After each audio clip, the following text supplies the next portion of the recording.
Salut les gamers, salut à tous, on se retrouve aujourd'hui pour une vidéo de Formule 1, mais cette fois-ci, pas le free practice, pas les essais libres, mais la course. Comme vous pouvez le voir, le départ, je suis en Mercedes, je viens de passer la Mercedes de Michael Schumacher de donc 2012.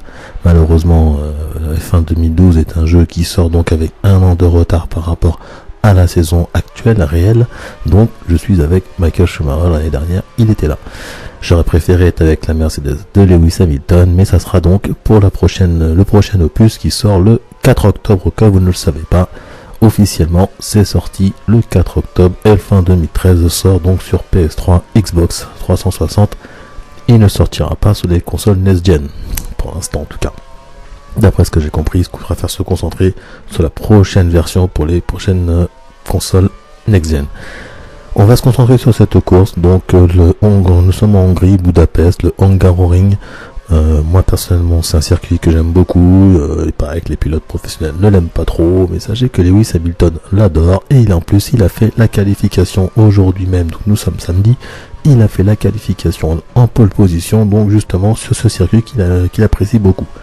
Le deuxième, donc c'est Vettel. Le troisième, c'est Grosjean. Bonne nouvelle pour Grosjean, le petit français qui revient un petit peu en force, vu qu'il avait fait un podium dernièrement, et il se retrouve maintenant là sur la troisième marche du podium des qualifications, donc c'est pas mal du tout. Alors voilà, un premier tour réalisé. Donc c'est une course de 5 tours, en la réalité il y en a 70. Pourquoi? Parce que c'est un circuit qui fait partie des petits circuits, c'est-à-dire entre 4 km et 4 km 30. Sao Paulo au Brésil, Monaco, celui-ci, Montréal, ça, c'est tous des circuits qui sont un peu plus courts. Particularité de celui-ci, un peu comme Monaco, un peu comme Sao Paulo, c'est qu'il est étroit. Comme vous pouvez voir, il n'y a pas beaucoup de place. Donc c'est aussi pour ça qu'il n'est pas très apprécié. Et c'est vrai que c'est très limite, quoi. C'est-à-dire que quand vous partez devant, c'est quand même très dur de vous dépasser. Voilà, mais il y a des possibilités, vous allez le constater vous-même, je pars moi-même 6ème, je fais une course, franchement, je me suis fait plaisir, en plus j'étais en plein réglage de mon volant Fanatec, le Formula Rim, Formule 1, donc je me suis un peu cassé les bras parce que j'avais mis le retour de force assez élevé, et j'avoue qu'à la fin de la course j'avais les bras en compote, mais en même temps, j'avais les bras en compote, mais ça me permettait d'avoir une vraie maîtrise de la voiture, de sentir tout de suite quand elle dérapait, ou quand effectivement... Je patinais, je le sentais tout de suite dans le volant, donc ça c'était vraiment des retours, des feedbacks intéressants pour piloter. Et franchement, j'ai pris beaucoup de plaisir. Et je pense que vous allez le voir, parce que franchement, je fais une belle course. Je vous invite fortement à regarder la course jusqu'au bout. Je fais une très belle course. Voilà, je ne peux vous dire que ça, je vais pas vous cacher le suspense. Je fais une très belle course. Donc voilà. Là, j'ai touché un petit peu, je crois. Hop. Et nous voilà parti pour le troisième tour où je pars sur le côté. Je crois que je l'ai touché un petit peu Vettel, mais bon. Il est juste là, vous voyez, le côté là, il est juste à côté. Ouais, c'était un beau combat. Très beau combat.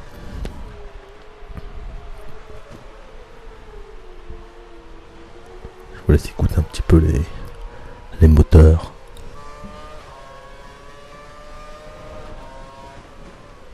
Alors je ne roule pas, je ne pilote pas dans cette vue là.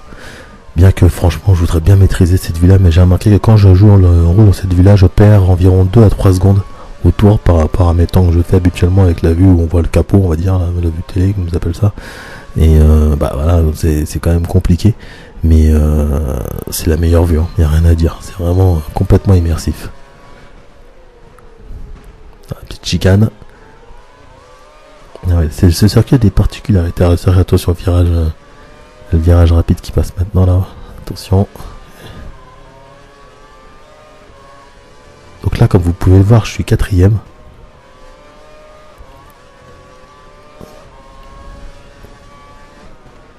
Attention le freinage. Ce jeu est extraordinaire, hein, franchement, en termes de simulation. Regardez comment je l'ai passé là, c'était magnifique. Il faut garder la corde, c'est toujours un peu plus dur quand vous arrivez un peu fort comme ça. Là je me suis dit je vais peut-être passer, mais pas du tout, il a fermé la porte. Là c'était Hamilton. Sur la McLaren bien sûr. Attention, là j'ai le DRS pour la première fois en plus, je réussis à être une seconde derrière l'adversaire, donc j'ai le DRS et là je passe. Et maintenant je pars à la chasse. Alors je me rappelle plus qui était devant, je crois que c'est Grosjean qui est devant.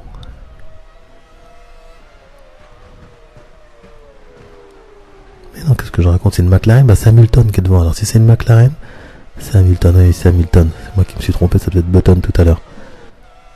Et là je pars à la chasse donc d'Hamilton et vous allez voir que franchement ça pilote. Là franchement ça fait plaisir. Je me suis vraiment régalé.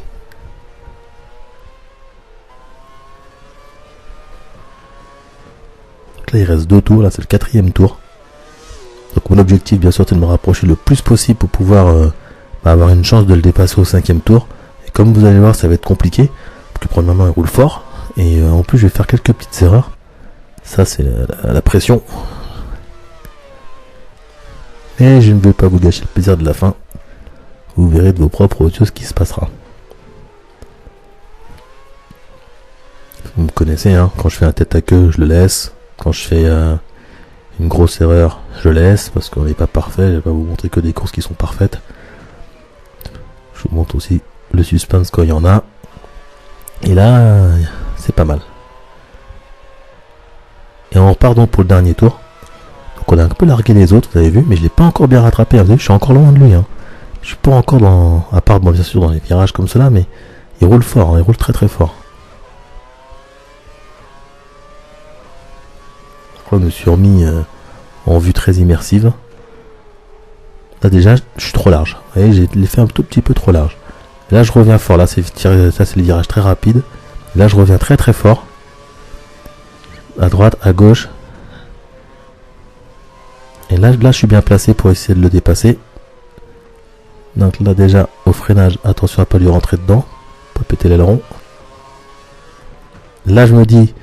Il a freiné tôt, et non, en fin de compte, il n'a pas freiné tôt, c'est moi qui ai freiné trop tard.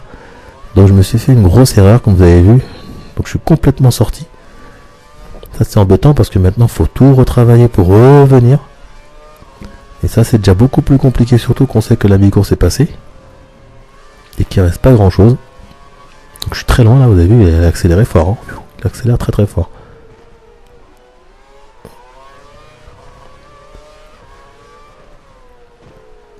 Et donc là, l'avant-dernier virage, je suis tout prêt. Et il fait une petite erreur. Et moi, je réussis à me faufiler. Ce que je ne réussis jamais à faire. Et hop, vous voyez, je passe. Et je finis la course devant. Le kiff. Donc, je suis les premiers. Et oui.